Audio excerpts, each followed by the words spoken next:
Uh, Yes. I like that. Ah, That was- yes. that was a good one. He could boost Scoot and Boogie though, like no other. Oh man. You can do I mean, everything you from know a that straw you've made collar. it as an individual when you end up in a video from Three Brain talking about gonads and strife. Gonads and strife. Uh, I mean, what was his part in that video? In the motherfucker in a wheelchair, you go down and down, go wee, wee, wee. For those of you who are the younger listening audience, yes, do yourself a favor and look up "Gonads and Strife" by Three Brain. It was viral at the beginning of the internet, and so didn't it come up with a song called "Hypothermia" also?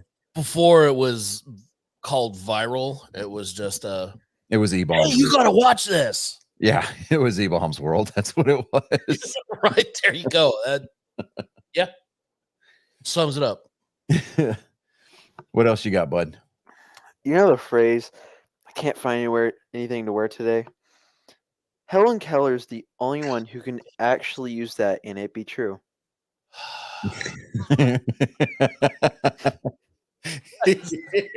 I knew it. As soon as he said, can't find anything to wear. I knew Oh my gosh, that is Wait for the day that we get somebody coming on the show here and the death and they start yelling at you, Colin. I'm not going to be able to understand what they're saying. well. No, Makes no my difference. thing is You're that just gonna know they're angry.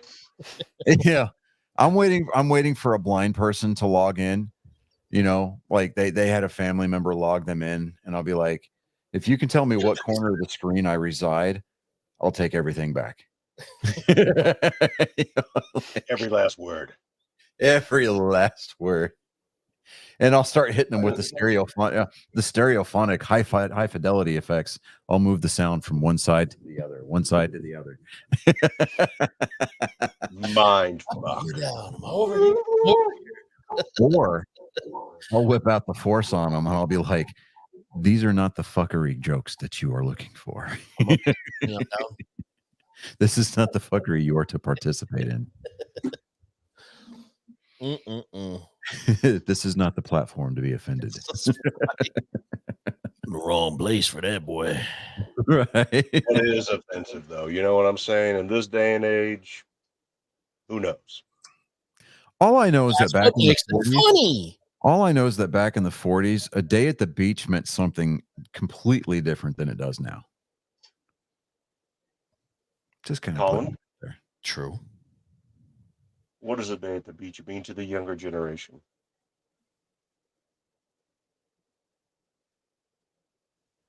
Huh? Are you talking to me? There's your answer right there. That's Wait, oh, I didn't think you were talking to All good, brother. All freaking good. nailed it right there. That was you couldn't have scripted that any better than let me actually think about it.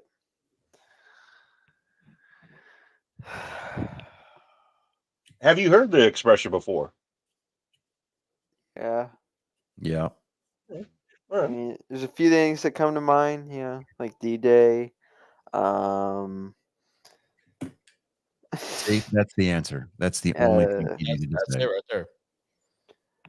He was See, you forget he's my kid.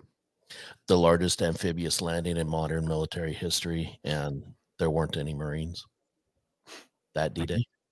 Right? Water. Are you talking about warrior, not a Marine Utah, to be seen. Sword, Omaha, along with, what am I missing? Utah, Sword, Omaha, along with Juno. You forgot Juno. You forgot I forgot gold. Juno. Gold. And coincidentally, for the nerd portion of Nerd Sports, James Doohan, Mr. Montgomery Scott, Chief Engineer of the Enterprise, he stormed the beaches of Normandy. He sure did. Speaking of, I don't know why I just thought about that suddenly. You heard who we lost over the weekend from Lord of the Rings? Mm-hmm. Mr. Bernard Hill. Yep. The That king. one. Are we? Yep. King Theoden Yep. is no longer with us. Hmm. Is that your last joke, Colin? Or do you got one more? I think I'm out. I haven't really. You've been busy. I mean, you had a busy no, week. no. Here. The supply has run dry of Helen Keller jokes. Is that even possible? I'm telling you, I can't find them. Well, thank God she's immune And to flash. it's like it's all the same. Maybe you should get on maybe Stevie Wonder, I heard you chuckling, Chris. I'm so glad you heard me. Mm-hmm. Ray Charles, also vision problems. Both Stevie and Ray Charles have vision problems. I promise you that, guaranteed. They can't see shit. No. I think Stevie Wonder's just he's faking it. Anyways, moving He on. might be. He's always got the glasses on. You never know. Right. See, there you go. I mean, what was it? Not Roy Orbison. Ronnie Millsap. Yeah, there Country you music artist, right? During his live show, he would do like little bits when he's talking to the audience. He said when he started out in his musical career, at first he was a guitar player, and he was doing a show one night, put his guitar down, and then could never find it. He said from that moment on, he played the piano. go. He used to walk towards the end of the stage until people got nervous. He would see how far he could get to the edge before somebody would say something. Hey, you getting something? So here, and just like that, he's gone without regard or care for your moral well-being. You, unfortunately, have been witness to yet another traumatic episode of this guy's genetic code assaulting your soul without consent. It's so violent. I just don't know what to do. But, ladies and gentlemen, again, angry faithful of all ages, this was joke time with Colin. Now, for those of you who may or may not be aware, it is NASCAR season, and there was a race this weekend. Mother Nature did her best to try to piss on the parade to the tune of 3 hours and 12 minutes. However, she abated and gave rise to quite possibly the best race of the year so far. The problem with the next generation car that NASCAR is fielding for all of its teams, regardless of the manufacturer, has been that the mile and a half or the intermediate packages, the short track packages are just dull. It creates a very dull, boring brand of racing that does not allow for passing. The buzzword of the week leading into Kansas this week, the Better Health 400, was aero. Oh, we need to do something about the aero because you can have a car to get up to a guy, but you can't pass him because of the air. Well, tough shit. It's been that way for years. Dale Earnhardt himself, the man in black, the Intimidator, used to block religiously. There is a video of Dale Earnhardt playing in the Richard Childress Museum that talks about that it features Dale Earnhardt giving an interview about a race he had at Talladega. Said that he spent more time during the last half of that race driving out of his mirror than he did the front windshield. And that is because he was recognizing people making runs, trying to go to the inside or the outside, which allowed him to throw blocks. Now, people were talking all sorts of trash this week on Sirius XM and all the various talk shows that you could call into during the week. People were calling for the removal of the rear view camera on these cars. They don't. They have a traditional mirror, but the majority of your rear view information is purveyed to the driver via a display that sits in the place where the rear view mirror would normally reside. But it's like the new Corvettes. It's got a rear view camera that's constantly on, and it feeds you real-time information, right? Real-time images. And that's just because of the line of sight, the way that the seats are, or, situated in these cars, how high the rear spoiler is. It doesn't allow for a safe application of a traditional rearview mirror. Plus, you got your your A post mirrors here and here that the drivers can look out of at any given time. On top of all of that, you got spotters telling you, "Hey, you got it." They're making a run up on you on the outside, things like that. This race Plus the not vibrations. only showed what. I said the way the mirror vibrates as well too. Like you. Yeah, I mean, it's not like you with the traditional mirrors, unless you. I mean, the way that a traditional mirror in a NASCAR stock car is mounted is with a minimum of 3 brackets, minimum. And that's just to hold it still, and it still vibrates. Yeah. But the racing that we saw this week at Kansas, I don't know if it was so much a byproduct of the track, because Kansas has always lent itself traditionally here over the last 35 races that it's hosted, a very unique brand of racing. It has progressive banking in the corners. It starts down at 17 degrees down on the apron and makes its way out towards the fence and ends at 20 degrees. When you come out of the turns, the banking falls off to 5 degrees through the straightaways.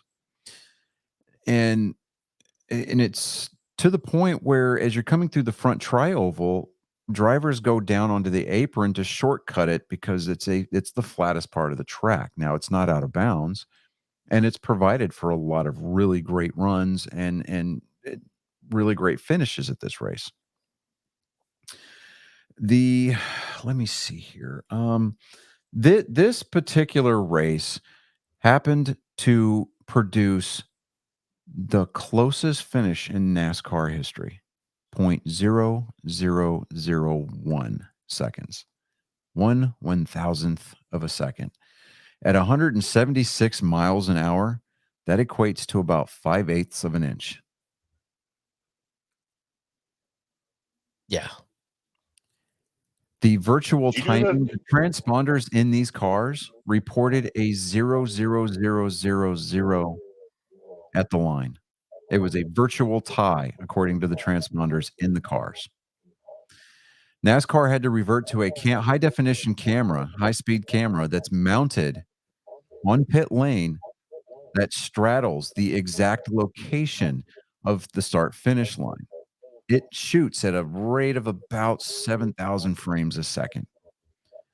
So it can capture in high definition the exact moment that these cars cross the start-finish line. There's also a high-definition camera that shoots the same rate at inside the safer barrier on the outside retaining wall. Okay, so they get a lot of good angles. There was a big controversy to include RFK Racing, kind of throwing a 5-year-old little temper tantrum, that put a picture of Chris Buescher from Prosper, Texas, who drives the number 17 Dark Horse Mustang car for RFK Racing. But our winner, and then they put a picture of one of the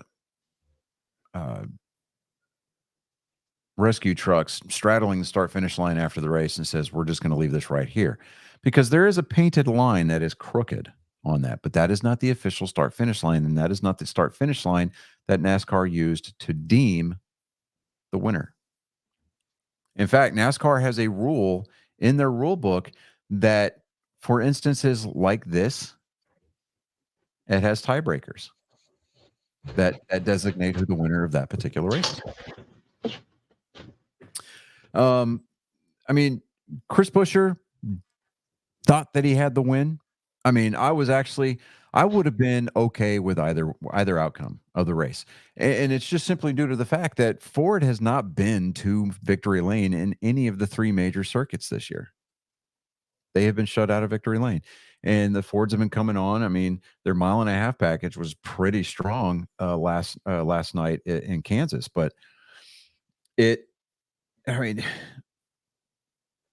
when you listen to the in-car audio for Kyle Larson, who won the race, they thought, they were like, no, we didn't get it. Buescher got it. And he's like, man, heck of a run, guys.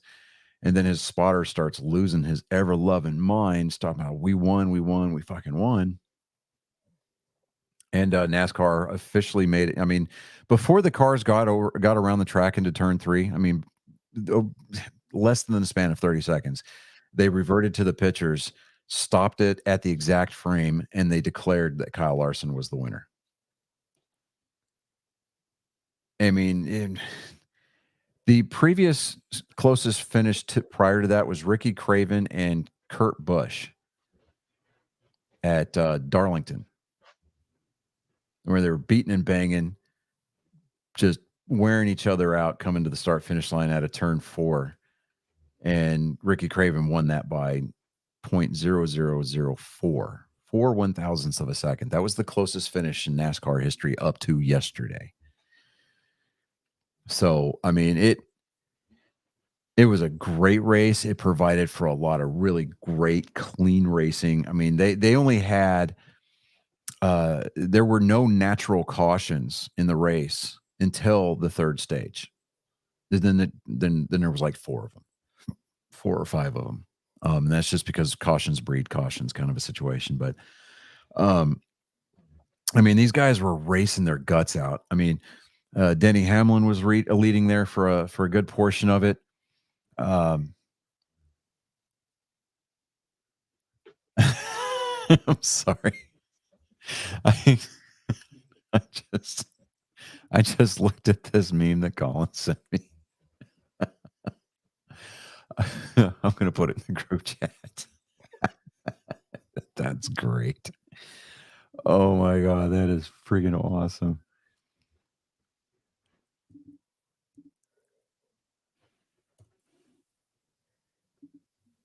Oh, come on. Work with me here. There we go. There you go, guys. Feast on that. Anyway, so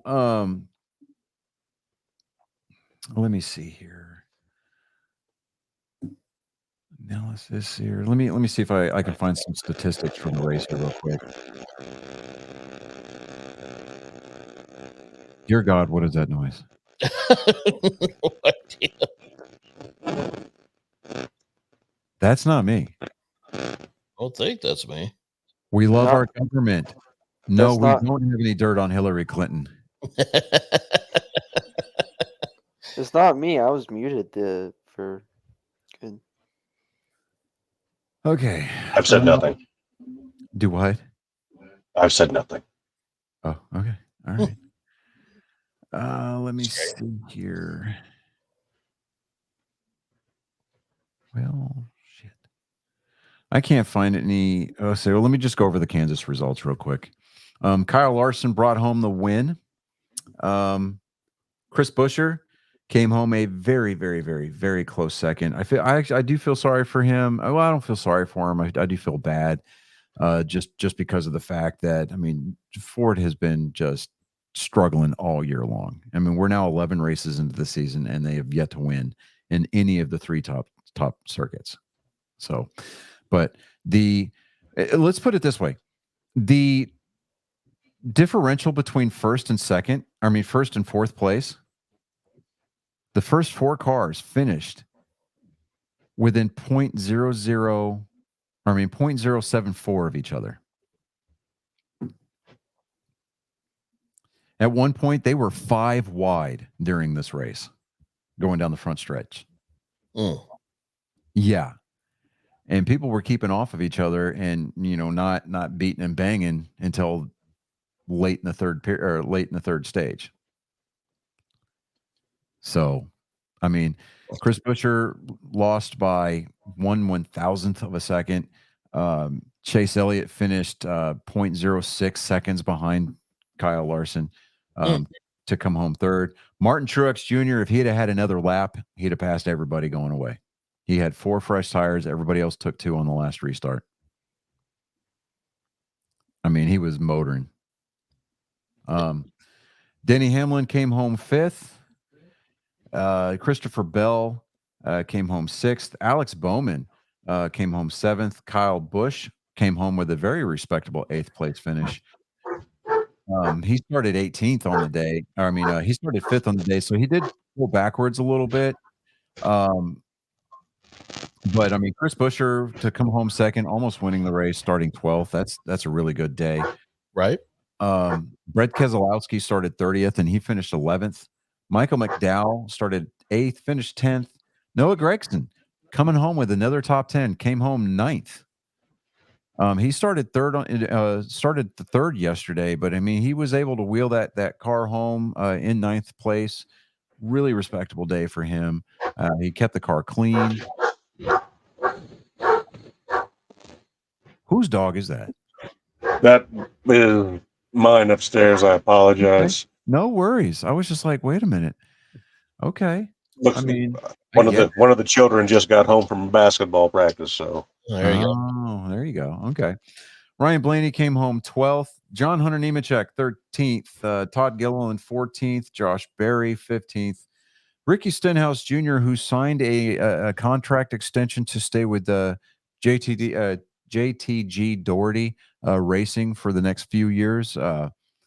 He's secured himself a seat. Finally found a place where he belongs. It's a race program that he can help build. I mean, they're heading in the right direction. So I'm happy. I'm happy for Ricky Stenhouse Jr. Bubba Wallace came home 17th. Justin Haley 18th. Ross Chastain came home 19th. Tyler Reddick, who was racy for a good portion of the day, came home 20th. That rounds off the top 20. Other notables, Corey Haim, who was filling in for an injured Eric Jones, made his first career first career start, I believe it was last night. Came home 22nd on the lead lap. Really respectable, positive thing. Corey Haim normally runs full-time in the Truck Series, and he won on Friday night. So, or Saturday night, rather, whenever the Truck Series ran at Kansas. So, I mean, he's no stranger to victory lane. He just needs to develop a little bit more. He needs the right equipment, kind of a situation, somebody to mentor, come along and mentor him. And Corey Haim's going to be a good driver for a very long time. William Byron finished on the lead lap, but he kind of had a rough day. He came home 23rd. Carson Hocevar, rookie driver, came home 24th. Let me see here. Other notables. Ty Gibbs finished a lap down. God, couldn't happen to a better guy. Came home 32nd. Joey Logano, 2 laps down, finished 34th. My heart breaks for him. Jimmy Johnson finished dead last. He got taken out, and he came home 38th.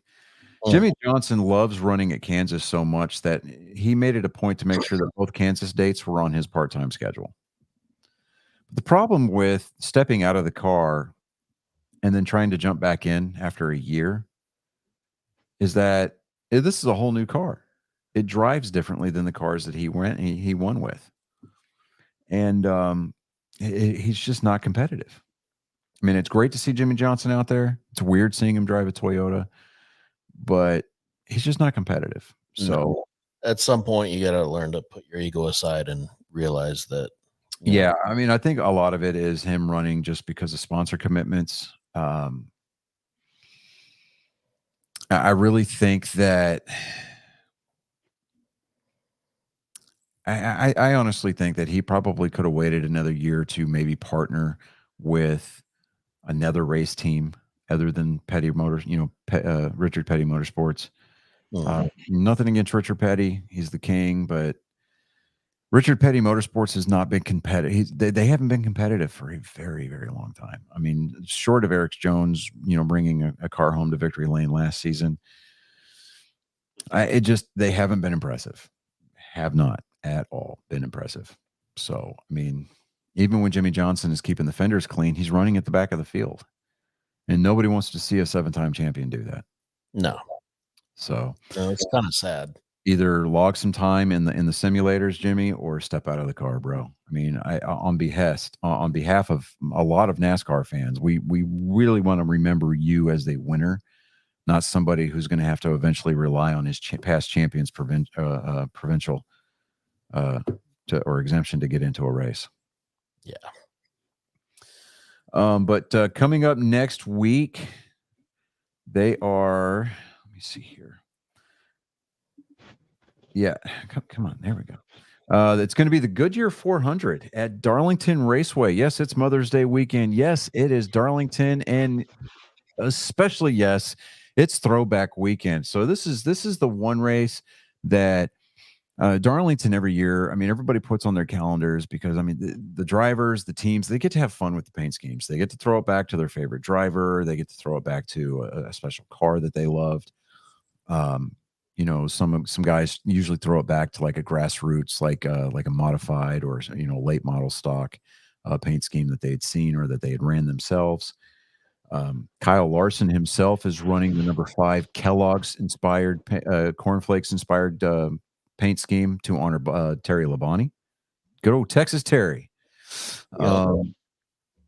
Chase Elliott is honoring the 2007 Daytona winning 500 paint scheme that Dale Earnhardt Jr. ran when he won the Daytona 500 for the second time.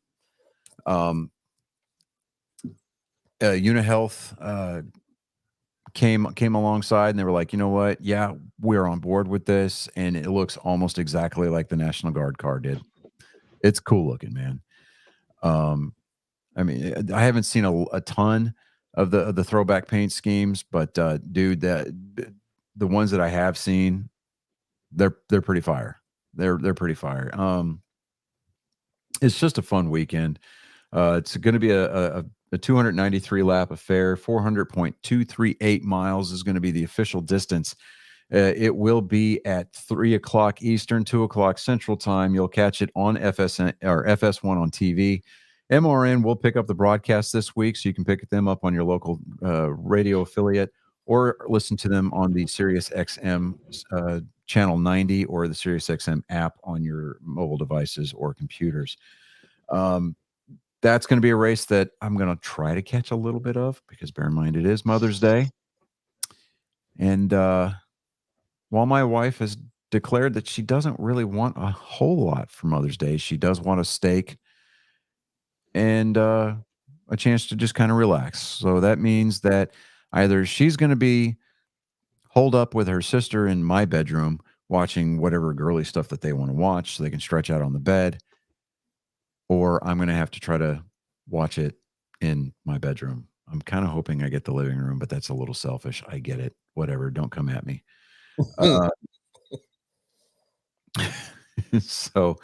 But yeah, race number 12 of the season is going to be on this Sunday. Let me check on the hockey scores real quick. Oh my dear God in heaven. 17:09 in the second. Well, actually, we're in the second intermission, fixing to go into the third period. Boston is leading the Florida Panthers 3-1. Okay. That makes my pee smile. Holy shit. Yes. Whole thing? Let's go black and gold. Hell yeah. Just the tip. I mean, yes.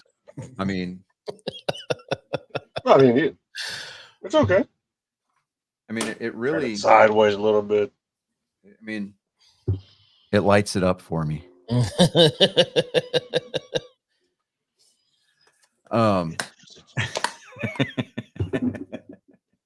But yes, Chris, to your statement. It's the tip. Just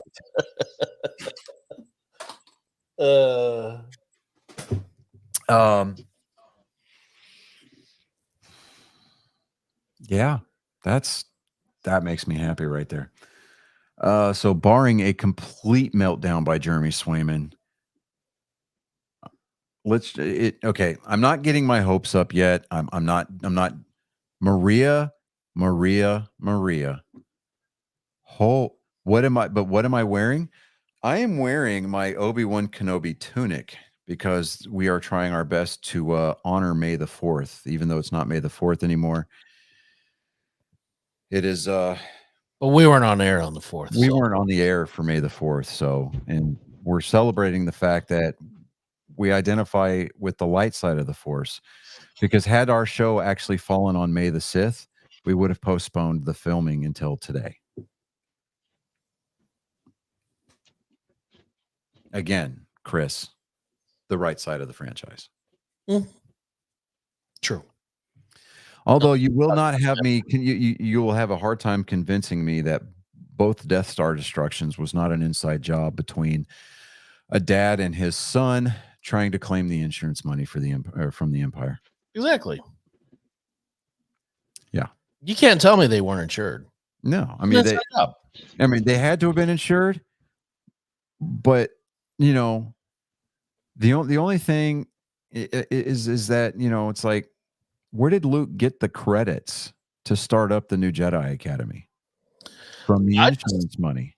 I find it very suspicious that there was attack and Vader was on the first Death Star there, right? And then once everything started happening, he's not on the station. I find that not on the station, and being a pilot of his caliber, being a Force user as he was, you're trying to tell me that he was unable to get control of his TIE fighter after ricocheting off of another ship? Accidentally. Yeah, accidentally. Mm-hmm. And you're trying to tell me conveniently made him leave and set up the shot for Luke to do. Yeah. Mm-hmm. No. Yeah. No. I mean, and you're trying to tell me that he did not sense Luke or Han Solo coming up from behind. Right. Exactly. I mean, you basically have a cosmic space redneck in a fucking 18-wheeler coming up behind you. Mm-hmm. How do you not know? I mean, do those TIE fighters not have rear-facing radar? Just saying. I mean, it doesn't have a rear view mirror. Come on. Yeah, I mean, come on. Exactly. Even modern aircraft have rear view mirrors. And if he was that dedicated to striking his son down or turning him to the dark side, don't you think that he might have just, I don't know, possibly crushed the green kyber crystal in his newly constructed lightsaber when they met each other on the moon of Endor? I'm simply saying that, he didn't even fly in the second one. Like, actually, no, he didn't. No, he wasn't even flying out there at all. No. In fact, he was brought in on the Imperial shuttle. I find that suspicious. I think Luke was like a Jedi hobo. He just turned into a Jedi hobo, went to some planet doing hobo Jedi stuff. Next thing you know, nobody knows where he is. Let himself go. His robe's all dirty. Got a big beard he let go. It just, I don't know, he turned into a mess. Jedi. Did you just call him a crackhead? If Jedi smoke crack, then he would, he would qualify. I mean, it's like he just fell apart. Like, well, Luke, what are you doing? I'm just gonna go over here. You'd see the fourth ghost of Mace Windu pop out of nowhere, going, "Motherfucker, motherfucker, get out that plane and come over here and fight." Now, I'm not saying it was meth, but he did age really fast. That's what hard drugs. I'd like to try to remember young Skywalker for who he was supposed to have been, as opposed to the decrepit Trump derangement syndrome having Mark Hamill, who made an appearance as the White House press secretary on the 4th. It was so stupid. Kim, yeah. He was just Maria had his Maria's right. No, Luke still had all of his teeth, so he wasn't speaking Mexican American. Well, that's true. Well, yeah. Or were they dentured? We don't know. We don't know. He could have created some crazy dentures that look like teeth with his Jedi skills. He could have stolen from one of the animals and got some nice pearly whites. You would Don't think know. that he would have done more to salvage the rest of Red 5 instead of just, I'm just going to point down and show you the wings slightly underwater. Come on. Really? Maybe he was stealing them Luke from was- people. Luke was like the LeBron James of the Jedi. He was the only one on that island. He LeBron just- James. He's the LeBron James. of the James. Force. Oh, Yeah, that's I'm serious. He just Well, had we supposed to be gotten the chosen sequel- one. Had we gotten the sequel trilogy that we all deserved, we're looking at you, Timothy Hahn. Thank you. Heir to the Empire would have been stellar. I'm just kind of putting that out there. As bad as the sequels were, I have a more enjoyable time watching them than the second Star Wars movie. when you say Clone second Wars? Star When you Wars, say second, be very careful here, Colin. The in between one where Anakin is like not adult. Oh, Clone Wars. the Clone Wars. Clone Is Wars. it Clone yeah. Wars? Okay, Attack Yeah. of the Clones. Yes. Attack of the Clones. That's right. Yeah. Is it Attack Clones? Okay, so you're talking about episode 2, Yeah. Not Episode 2. not Oh wait, no. Strikes Back. Okay, hold on. Yeah. Don't. Because it talk- went 4, I 5, think- 6, I 1, think 2, I'm getting 3, this then one. 7, 8, 9. I think I'm getting this one mixed up. No, you got it. Now, I mean, if I had to pick one that was absolutely hands down the worst of the franchise, The Last Jedi, absolutely. Episode 1 had You Pro- moments, pro- but probably was The only episode thing that 1. really threw said me it was off about great. episode 1 was when they brought up the fact that the Force actually isn't a Force; it's a parasite. the midi-chlorian. The midi-chlorians. I would Midichlorian. I'd much rather have a movie be. Are you an angel?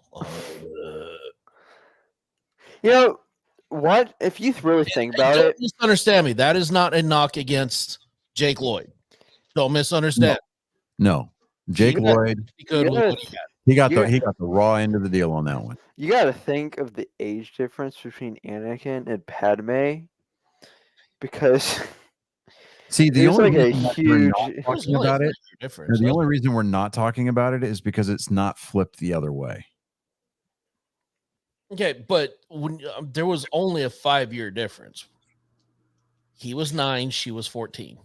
That's right. When they met, they were there was only 5. Yeah, it's only There's 5 only years 5-year difference. Yeah. difference. When they meet again, Anakin is 19 and she was 24.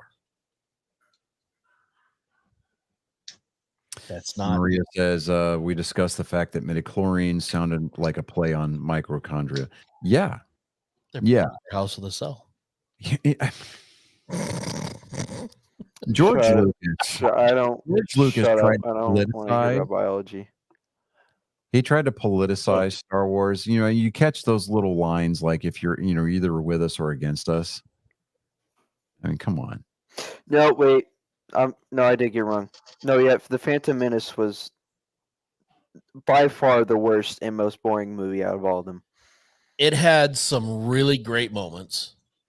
but Yes, overall, I feel it- it's the it is weakest. the worst. It is the It, worst. it gave us the biggest cock tease in a galaxy far, far away. See, The Last Jedi. Hold on, let me quantify that statement, Colin.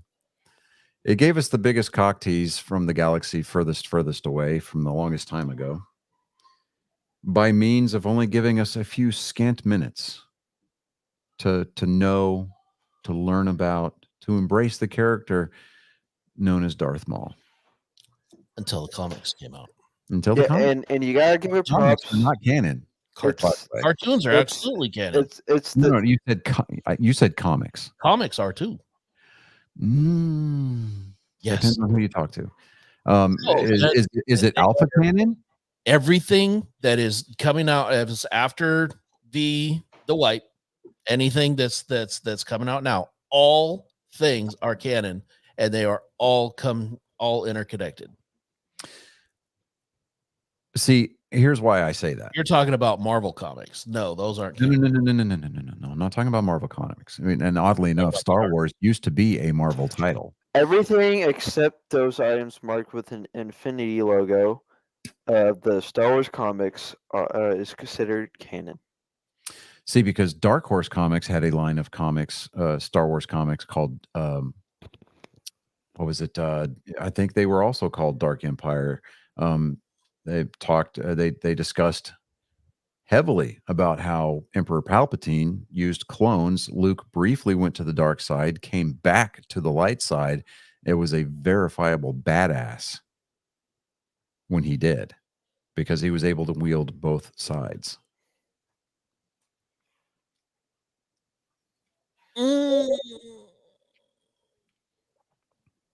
Sort of. You know what? Hold on a second.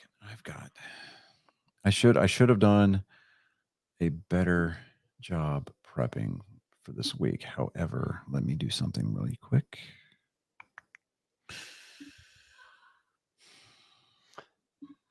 As bad as The Last Jedi was, there were some cool movies. Not There, bad. no, How yeah, did I'm s- no, I'm saying no, I'm No, saying I lost all any and all credibility with The Last Jedi left whenever I saw Princess Leia flying through space. She wasn't flying. Okay, she was doing her best Mary Poppins impression. She was pulling herself there with a force. I want to know how she was breathing in space though, and how she didn't freeze. I want to. Yeah. Oh, That's the only part that I'm like. real quick, guys. Okay, so a friend of mine from way back, in the Army, he is a police instructor with the Omaha Police Department, Omaha, Nebraska. He's had almost 20 years in law enforcement. He sent me a message this weekend on Facebook Messenger and asked for some feedback on a video series that he is starting. It is the Facebook or the YouTube channel is called 6 is Clear Project. What is that It is sound? marksmanship fundamentals. Give it a like, give it a subscribe. Check these videos out. They are very Cliff Note version-esque. They're condensed. They're not long and drawn out. They're very well spoken. But it's Clear as 6 project, or 6 is Clear Project on YouTube. I've already given it a subscribe and a like. He has described them as a Cliff Notes type video about firearms instruction. And dude, let me tell you, I thought I knew what I was doing. I watched this video. Now I'm not so sure. So, I mean, I subscribed to it. I've been watching his videos. I am enjoying them immensely. I did tell him that I was going to plug those videos on the show this week. So I made good. Let me see here. I'm trying to see something.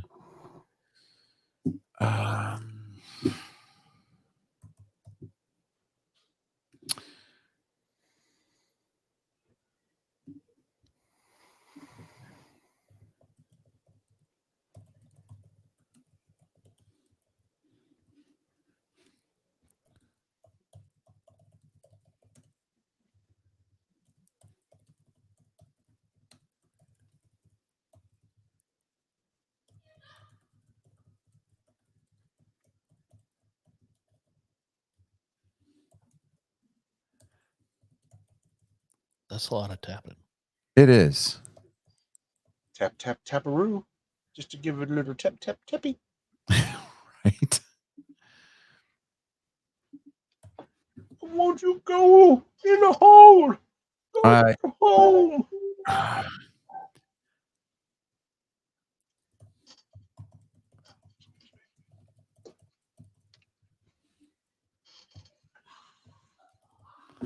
Okay, so a guy I'm friends with on Facebook, he actually does artwork for the Topps Star Wars trading card collections. Nice. I asked him, I said, "You got a minute?" I said, "I'm live on my podcast and we're having a Star Wars discussion. I need an authority." He said, I'm working for the next 20 minutes. And I said, "I'll stall if you can come on." He hasn't replied yet. So it's like, I'm not in any danger of going way over time because we're only at an hour and 38 minutes. So the Derail Fairy just popped in for a visit. No, because the derail fairy is at work right now. And everybody said, oh, it's David. David's the derail fairy. He is. Tough room. Good Lord. Oh, sorry. It's been a long day. Monday, first one of the week. Right? Yeah. Oh, he's replying. That Oh, it my- is.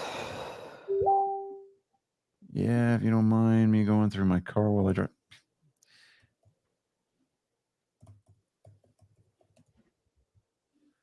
I cannot type to save my life. Did I? Let me send you the link here.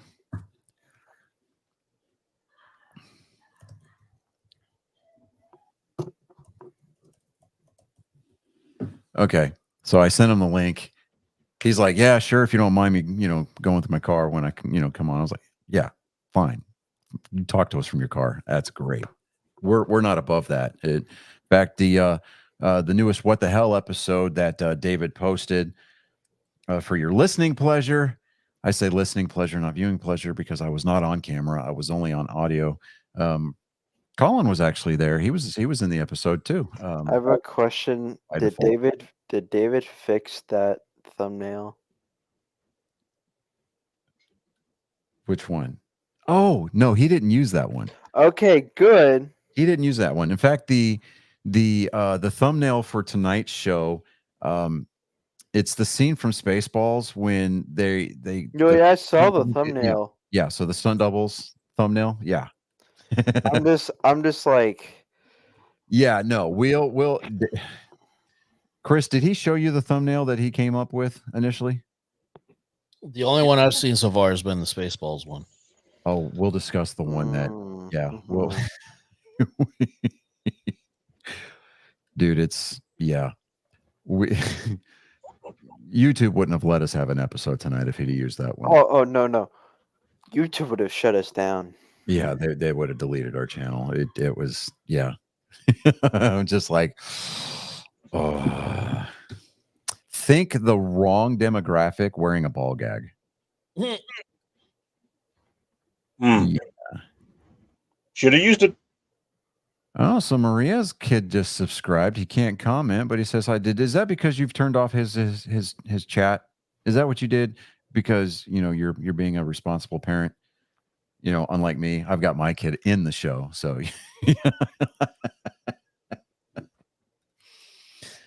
Oh, it's good times. Okay, But you know exactly where he is, so that's good. yes, I do know exactly where he is. Yeah, it's 9/11. Do you know where your kids are? Why, yes, I do. Okay, I'm trying to. So, I am. I have decided. I was started to decal one of my 1/1000 scale Reliant models this weekend. Then I realized that there was a part put on incorrectly. But I can't take this part off without cracking the paint. So I'm like, man, what do I do? What do I do? Do I strip it, all the paint off? Do I give it a bath and just start over from scratch? Because, I mean, it looks really nice, but it's just there's one part on that's incorrect. And I'm like, man, if I post that, I'm going to catch 10 shades of hell for it. Is it fixable any other way? No. I'm going to have to strip it. There's your answer. I'm going to have to strip it. Damn it. Okay. Fine. Whatever. I tried to do the Aztecing decals on this one, and the decals from the vendor that I bought them from, I will never purchase anything from again because these are the most craptastic decals. So, yeah. I'm going to have to put this build on a temporary hold. Although I am building a second version of the Reliant that's going to be battle damaged. It's missing the left nacelle, the port side nacelle. And if you remember correctly from Star Trek II, The Wrath of Khan, the Enterprise blew that port side nacelle off during the battle of the Mintara Nebula. So I think I'm going to make a battle damaged Reliant because I mean, one, it's lit, and one nacelle has got lighting in it. I'm gonna throw a coat of paint on it. Once it's painted and I get the decals going on it, I'm gonna take my soldering iron. I'm gonna heat it up, and I don't like using battle damage decals because I just think they look hokey. So I'm gonna burn the shit out of this thing. It's gonna look cool. But yeah, there is that. Oh, the coolest thing. You know how like you get these pseudo celebrities, and sometimes you get these actual celebrities or people that have like technical things to do. They're like technical advisors for different TV shows and whatnot. And so, they get their Facebook pages, and you see that they're active on their page. Bill Krause, he helps design starships for Star Trek, right? He built one of the first 3D printed models of the Titan A/Enterprise G. He scratch builds everything, right? Including the support structures on the inside of these ships, lights them, paints them. I mean, the guy he's a beast, right? I've noticed that he's active in a lot of these Star Trek modeling groups that I belong to, right? So I just like, you know what? I'm going to send him a friend request, not thinking in a million years that he would check his friend request, because he probably gets hundreds of them. But it's like, okay, it's not one of those pages, right? One of the hashtags says pod asked. That would be David's fault.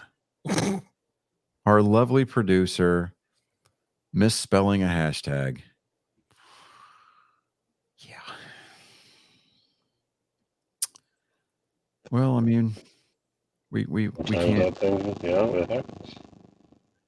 That noise is coming from your end, sir. On my end? Yeah. Yeah, we can hear it now. Yeah. When you talked right there, we heard that.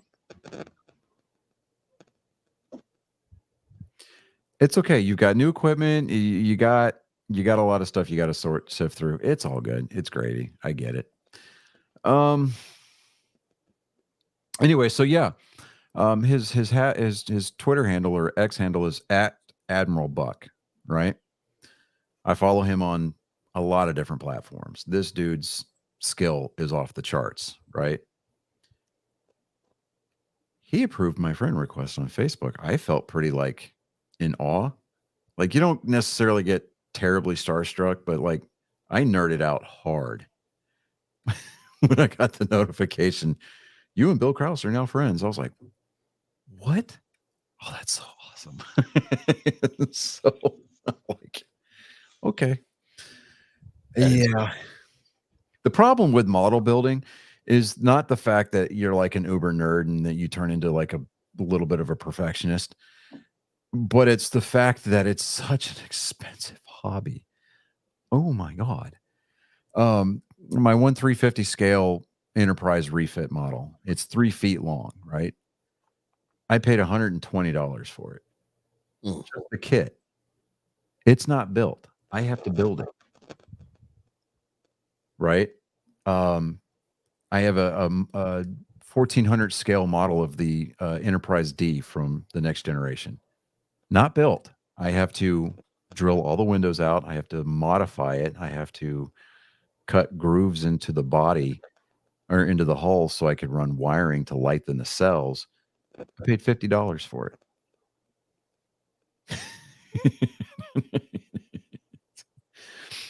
Now I have an unbuilt, I forget what scale it is, but this thing is massive. It's a Black Hawk helicopter. Like the rotor span on it. I'll be right back. Hang on. All right. The rotor span on it is 2 feet. Or no, it's 18 inches. Or is it 8? No, it's 2 feet. It's a full 24 inches. I'm like, dang. I had built one before and it got trashed. But yeah, I got this one kind of residing up in my closet. And These are, and don't get me started on decals, aftermarket decals, lighting kits. The LED lighting kit for my Enterprise refit model, it's going to run me $400. Money well spent. Well, yeah, as long as I can do it correctly. Yeah. Getting No all doubt. You've got the force. making sure that all the light leaks are taken care of, that all the seams have been puttied. I mean, figuring out how to use Aztecing stencils so that way I can paint the Aztec panels with iridescent lights. Why?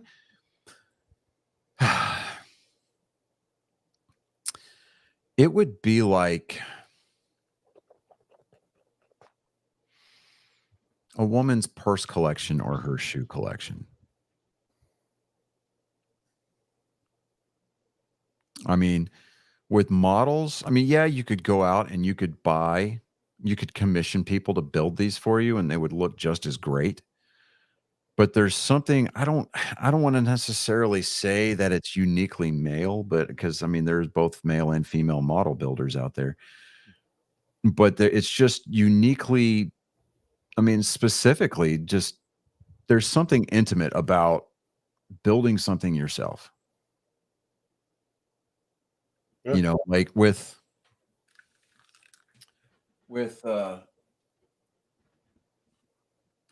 you know, like with this X-Wing I built.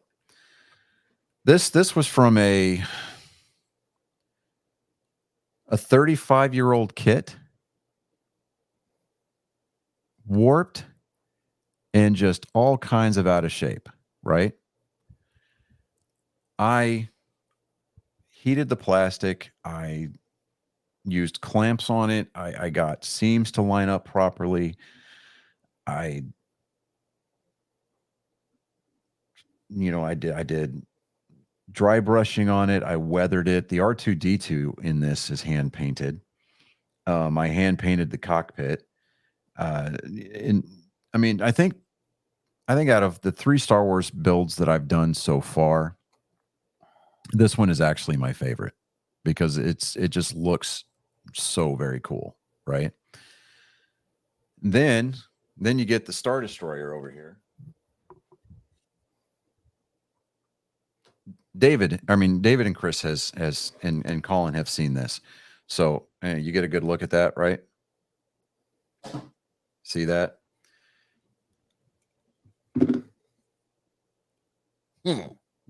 I lit it. I put lights in it. Yeah, and you'll make sure. Yeah, Bella, exactly. Hold on, Maria. You've got a pair of emerald green platform 6-inch strappy heels, and you keep them boxed and papered unless I wear them. Like most of my really good heels, I understand, brochacho. Okay, yeah. And Belle coming in with the, you make sure it's done right because you are a perfectionist when it comes to any models. Always have been. Yeah, I mean, I was commissioned years ago by the late NASCAR driver Eric McClure to build a couple of his cars, and I got garage passes with a buddy of mine to go to hand deliver these cars to him on race weekend when they were at Texas Motor Speedway. So, it's when you do something well enough to where you get that recognition from the people that actually work in that field. When I showed up in the garage and I put those cars in their display cases up in the toolbox in their garage stall, his pit crew was waiting for him to come in from a practice run out on the track. They went over to the toolbox and they were just gawking at these cars. And the best part of the weekend for me was the fact that his tire changer commented on the detail that I put into the tires, right? I put tape on the tires. I made sure that the lug nuts were painted properly. The inner liner and the tire valve stems, I used like snipped off pieces of high E guitar string. I even took a grease marker, very fine tip grease marker, and marked the tires at left front, right front, set 2 or whatever, right? And the tire changer was like, look at what he did to the tires. Like, did you buy these? And I'm like, no, I painted all of that. And they're like, whoa, like they were blown away. He comes in, he pulls into the garage stall in his car, the race car that I built, right? A model of. He hops out and he's like, what are we looking at over here, guys? And he goes over to the toolbox and he sees two of his cars sitting in a display case. And he's like, that's cool. You know, and I'm like, so for me, that was really awesome. And, but as far as the why, you know, it's when I look at something that I've built, you know, I can see the flaws in it and I'm like, I'm going to learn from that because the next time I build something like that, it's going to be even better. And I am waiting on this guy. The Star Wars guy? Yeah. No. You're talking with the who does the cards. Oh, yeah. Yeah. His name is Robert That is Stewart. really cool. As a matter of really fact, cool. he left some artwork on a plywood wall in Iraq. So did he serve as well? Is that how? Mm-hmm.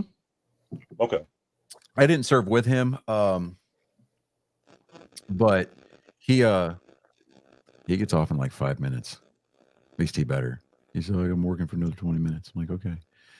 But yeah, I mean, he's had artwork, like he's had proofs sent to him by Topps. He's autographed them and sent them back to Topps, and they've become inserts and packs and stuff like that. So I mean, the guy's a really talented artist. It's a cool kid. I mean, I've talked to him on a couple of occasions. I'm really putting him on the spot. You know, but, that's okay. That's the best way to be. Right? Like, hey, you know, you're live, and we have a handful of listeners right now. So, but there's that. By the time he gets on the show, we're going to be exactly at the 2-hour mark. Exactly. Anyway.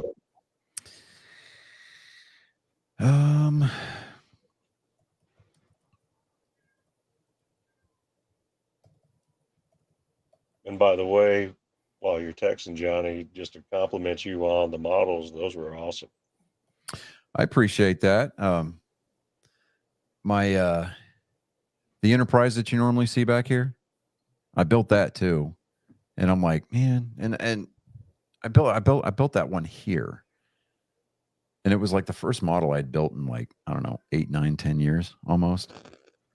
Because before then it was all like 1/24 scale race cars.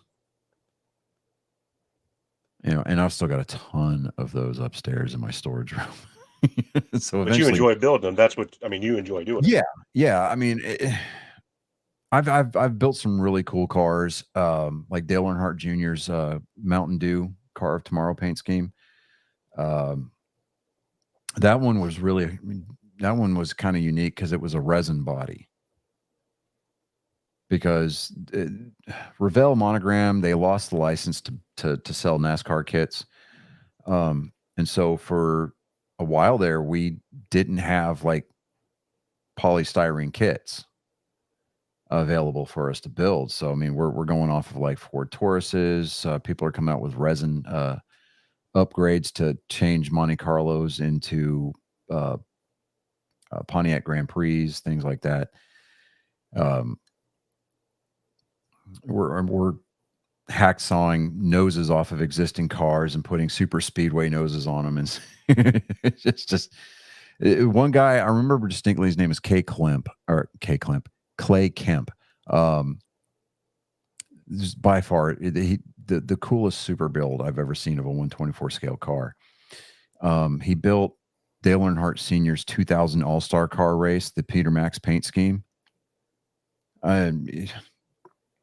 He had this car up on jack stands. The hood was up. The deck lid was up. He plumbed out the engine with like braided aluminum lines. The distributor cap had spark plug wires going off of it. Let's see here. He fabricated the exhaust out of aluminum tubing and anodized it to make it look like it was heated in certain places. Anodized aluminum exhaust. Yeah. Okay. All right. Yeah, I mean, just to No. give it that heated look, right? Sure. Because I mean, they build those. They build the exhaust tubes 1-to-1 out of steel, obviously, but brake rotors, calipers, lug studs. I mean, the rear end differential housing that had the track bar. It just the inside of the car was plumbed out too. It just looked cool, man. I mean, there's like the detail on this, like a fabric, like he a fabric uh window netting. He flocked the seat, the driver's seat. Hold on a second. Hold on. What is up, Robert? How's it going? It knows, man. So we were discussing Star Wars and then we were killing time. We got into what is canon versus non-canon. What's canon? Yeah. So like my argument is that the comic books, because the comic books have so many different story arcs that overlap each other, that the comic books themselves are not canon. Anything that's come out since Disney acquired it is canon. He's right. Anything that Disney has come out with the exception of Visions, is canon. Well, right, but I'm talking about like in the 80s, 90s, and the early 2000s, like the Dark Horse comics that Star Wars had. There was nothing that was canon back then. Like they tried Right, to. that's what I'm talking about, But like the one thing that we wish was canon was the Heir to the Empire saga or trilogy. Right, the original Thrawn storyline. Yeah, that would have been really great, but there was no overarching actual like Department of Continuity that decided. So everybody just kind of did their own thing. Yeah. I think it was lightly reviewed by George Lucas at the time, and he either gave like the yes or no, but it's kind of impossible for somebody to check for all that continuity, like just one person. Now they have a whole group of people. Yeah, there's an entire department that's set up for it. Yeah, and I was telling everybody here how you had a hand in the Topps trading card series. Are you still involved with that? Yeah, I'm actually working on a set right now. Oh, nice. Oh, that is so killer. And you're actually, are you still in Alaska right now, or are you moving back, or have you moved back already? I'm still in Alaska. I'll be back in Texas in middle of next month. All right, that's all. Hey, when you get back, holler at me, because dude, every Monday we try to do this. It's the show is called Nerd Sports, and so obviously we're fulfilling the nerd portion of the show. But dude, I would love to have you on as at least a semi-regular. Okay, yeah, I can do that. And then I also play hockey and watch hockey on my own free time, so got you there too. Yeah, as far as hockey, hold on, I got you. Third period, 10:28 left in the third period. Boston's up 4-1 over Florida. Yep. Yeah, I knew that. I was watching that one before my last client of the day. So if I wasn't here right now, if I wasn't on here right now, I'd be listening to it on the way home. Oh, okay. Well, all right. Well, I will let you get back to that, because I mean, obviously, we have to have our priorities in life. So, but hey, I understand it was last minute, and I applaud you 100 times over for being more than willing to hop on here at the last second. Oh, it's no problem. All right, man. Hey, well, you Robert, be careful and holler at me whenever you get back to Texas, brother. Yep. So heard somebody say my name. Oh yeah, I did, Robert. My name is Max. I'm a part of the nerds over here. How you doing? Good. How are you? Good, Robert. Thank you. I just had a quick question, if you had time to field it. In Yeah, regards I got some to time. the, as far as the, I wouldn't call them sports cards, but in this case, the Star Wars cards and being with Topps, have you seen anything in the recent developments between the Topps, Fanatics, and Panini? And has that affected you and your role and for the collector of things non-sports cards? Do they have anything to worry about in the near future? There are a few things. It has affected my work as an artist and a lot of people. I don't know how much I can get into it, but with the Fanatics takeover, Sure. there has been a changeover in who runs everything, and it's been the communication has not been great, and they're also trying to change the way the company works with artists, which has been the same for at least since I've been working with them, which would have been 2017. They're completely changing how we get paid, what they want from us, and all that kind of stuff, and it doesn't sit well with a lot of artists.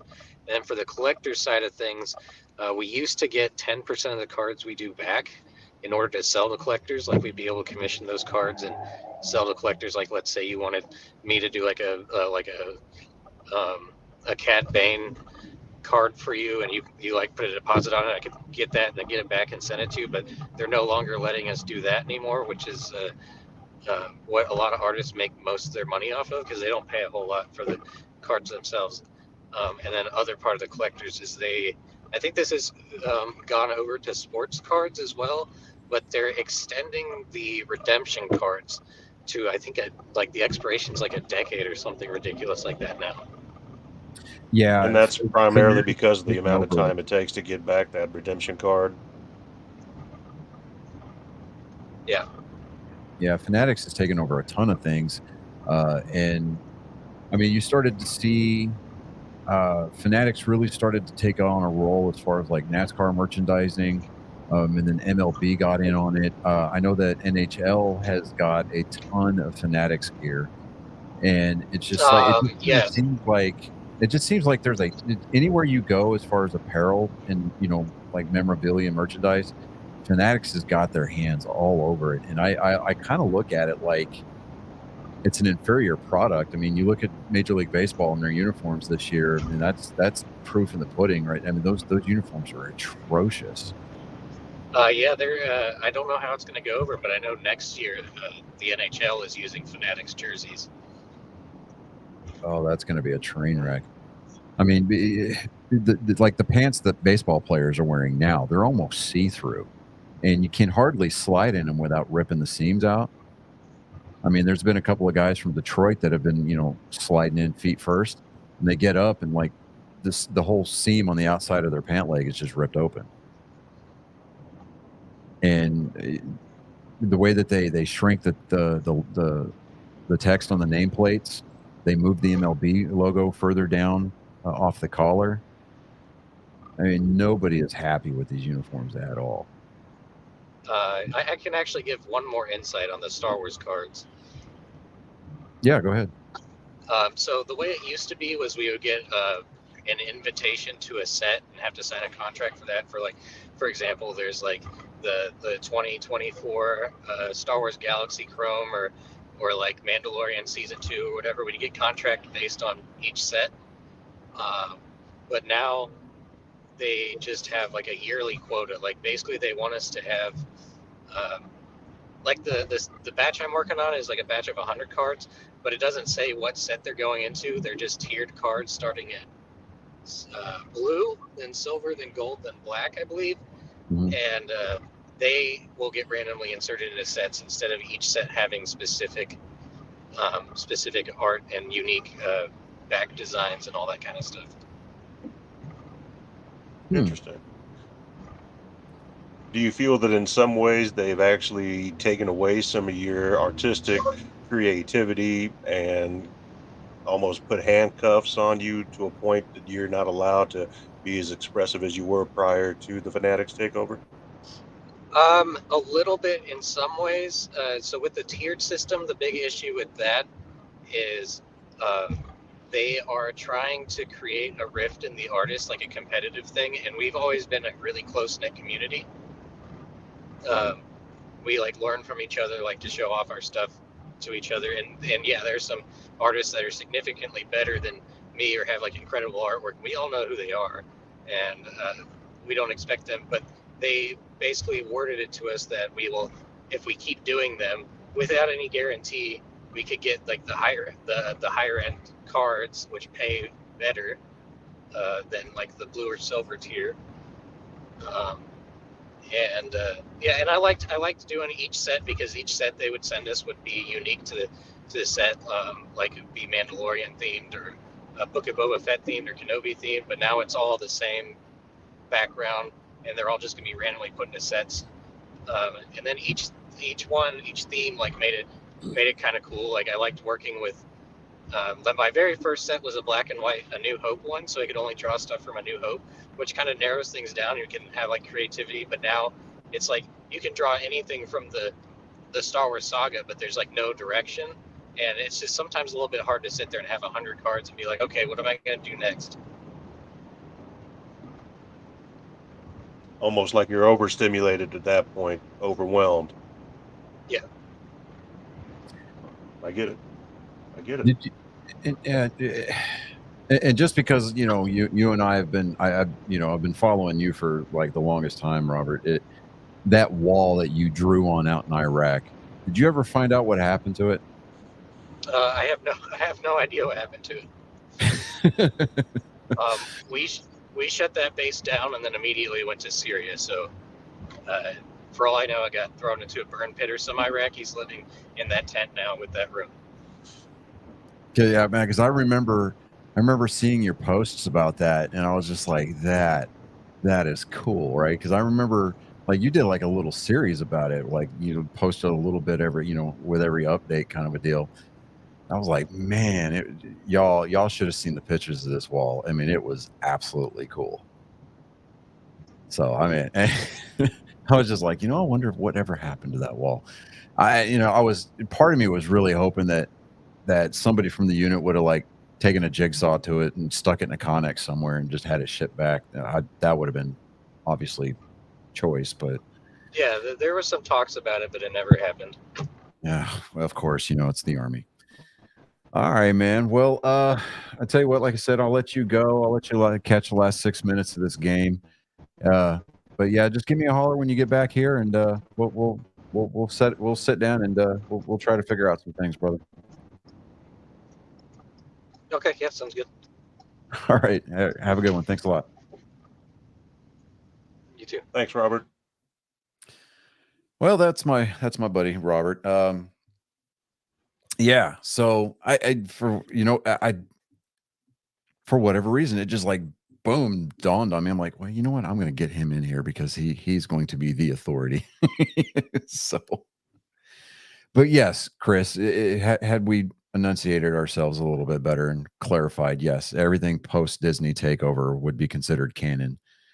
But traditionally, like especially with things like Star Trek, a lot of the prevailing wisdom is that like the novels and the comic books aren't canon, and it's not canon unless it's shown on screen. But then that got all thrown out of whack whenever they brought the Enterprise F onto the screen during the last couple of episodes of Picard season 3. That design, the Odyssey class starship, came from Star Trek Online. Right. And it was a fan designed ship. And I was like, man, now here we go.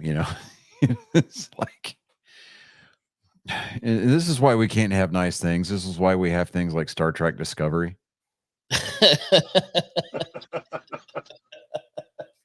I mean, hard to argue against that. Right. But it's been 2 hours and 12 minutes. So no, Marie, Marie, if you're not watching baseball now, you know what? No, don't watch baseball. I mean, these uniforms, it's the quality of the uniforms. It's almost like, I don't know. It's almost like the same quality jersey that they gave out on free jersey night. Wow. Yeah. Free towels. I mean, when these guys are sweating, I mean, the uniforms become kind of see-through a little bit. And it's because, and yeah, you still see the Nike swoosh on the uniform, but that's because Nike contracted Fanatics to do the uniforms this year because Nike didn't want to be bothered. Or rather, they couldn't be bothered. And, I really hope that Nike doesn't go that way with the NFL uniforms, because those, you'll start seeing the era of the tearaway jersey all over again. And God help the NHL if Fanatics does the jersey or sweaters next year. I hope they learn their lessons this year. I mean, the Bruins sweater that I've got, the Patrice Bergeron sweater I've got, that's a Fanatics one, and I don't like it. Yeah. And I paid $300 for that one. Mm. Ow. And if I'd have paid $30 extra, I could have gotten the Adidas authentic one. Kick my ass, and I kick myself in the ass every time. I'm in TD Garden, and I'm trying to remember why I didn't get it. Oh, yeah, that's right. Because I was trying to be cost conscious. Because earlier that day, my wife had bought me a $300 Jason Varitek autographed baseball as a birthday present. So I mean, we spent a lot of money on that trip. But you know, you're in Boston only so many times. So I mean, it's plus, you know, I got engaged that morning. So I mean, it is what it is. Worth it. Congratulations. Yeah. I got proposed on the field at Fenway Park.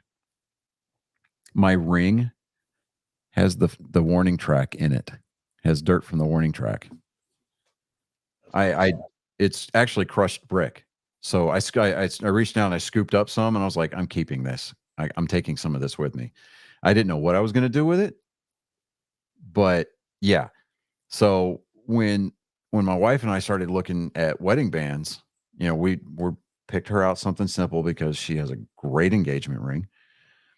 The jeweler that we were working with suggested this ring, right? It's tungsten. What was that? You guys heard that, right? Yeah. Somebody playing a piano or something? Like, That's what I heard. Was it me? I'm over here just listening now. Oh, no, I got a Facebook notification. I don't care. And you know what? As a matter of fact, let me cancel out of that. Minimize that window because I don't need it. Minimize that window. I don't need it. Okay. 4:28 left in the third period. Boston is up. And they actually have an empty net right now. Trying to score. Oh, they're trying to score. I'm gonna laugh. I'm gonna laugh if that backfires. I'm gonna laugh if that backfires so hard. So they have 6 attackers out on the ice right now. That last shot of the game this weekend. Oh yeah. That was nasty. Oh, so yeah. Oh, that was so nasty. That was filthy. It was a beautiful thing too. But yeah, it's 5-on-6 right now. Oof. Jeremy Swayman's in the net for the Bruins. That is a beautiful thing. All right, everybody. I appreciate you suffering through the clunkiness of this episode. I appreciate you indulging me with the Obi-Wan tunic. And yeah, so next week's going to be episode 160. That is, it doesn't matter how many times we do this. It blows my mind that we've been doing it for this long. That we have been blessed enough to have people put up with us for 160 consecutive weeks. It's a lot of weeks. It's like 160. You, sir, you have a level of astuteness that is astounding. Orders on clairvoyant. Dare I say savant-esque? Reminiscent. Let's add more. Let's add more idiot, less savant. Renaissance man. Perfect. It's like savant adjacent. Savant adjacent. That's fucking great. But yeah, we'll be coming at you next week.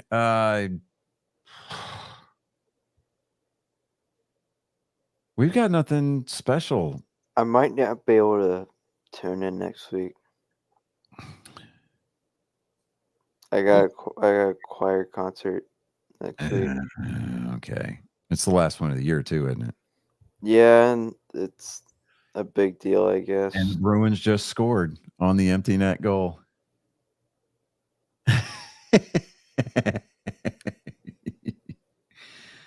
Oh, Jake DeBrusk.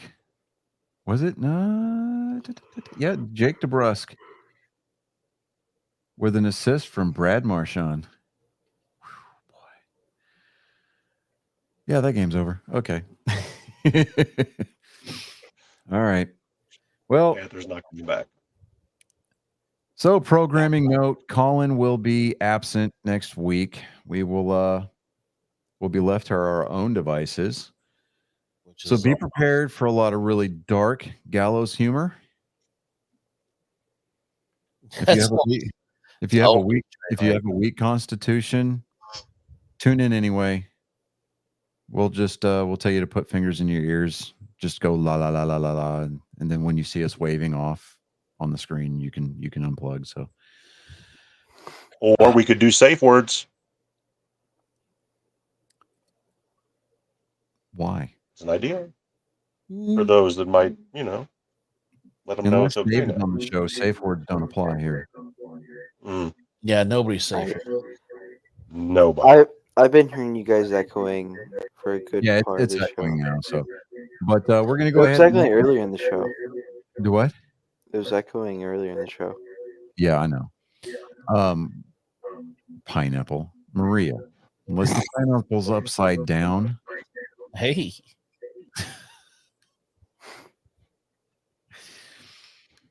Pineapple's not a safe word. no. And I don't care. I will die on this hill, but pineapple has a place on pizza. Absolutely. No argument here. Absolutely. Look at that. Unanimous. I See, love this is what I'm talking about. This is fucking America right here, man. Hell yeah. Yeah, but you don't put fruit on pizza. What the fuck do you think tomato sauce is? It's fruit Thank sauce. you. Thank you. That is my biggest argument right there. Maria with the shush. See, this is why Bell became the reigning super fan. I was just about to say that. That's what happens. That's awesome. Poor Maria. Oh, we love Maria. She's been with us since damn near pretty much day one. So it's It's funny thing. How many jokes I've told on this podcast? Like, I wonder what that number is. well, you figure you average probably 2 to 3 a week, and you've been doing this for. Yeah, but then there's those specials where it's like I bring the Well, that's what I'm heat. saying average. Yeah. So I'd say I'm going to say, yeah. conservatively speaking, you've probably told somewhere in the neighborhood of about 130 jokes. Sounds about right. Give or take 10 or 15, plus or minus. There's some weeks where you've had 1.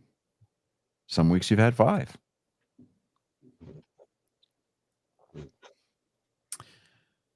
But yeah, we're at we're at 2 hours and 22 minutes. So, ladies and gentlemen, boys and girls, angry, faithful of all ages, I'm not going to blow your ears out with a welcome. I'm not going to do that. I am, however, going to say thank you. Thank you for allowing us to assault your eardrums. Thank you for allowing Colin to sexually assault your soul without consent yet once again this week. Max, as always, thank you so much. We want to shout out to our special guest this week, the very impromptu special guest, Robert. Chris, you beautiful bearded bastard. Give beautiful. high praise to that girl for that shirt. I'm just telling you. I'm going to make sure that she hears that too. Good. So I almost became a corporal today. Almost. I messed up on a few things. Dude, if JROTC had specialists, I would tell you to just become that. Yeah, I know. I'm just saying, like, I almost did. I messed up on cadence a little bit. Because of the lack of a sham shield in JROTC, I'm gonna dub I'm going to dub you as member of the E3 Mafia. So just relish in that. E3 promotable. E3 notable. Yeah, exactly. You're E3 promotable.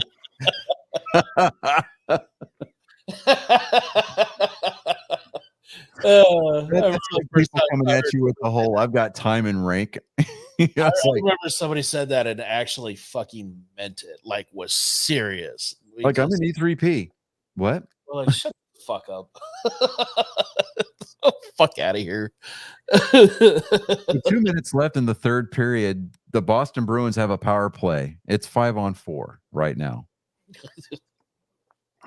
Please score a sixth goal. Please. I would love to see that.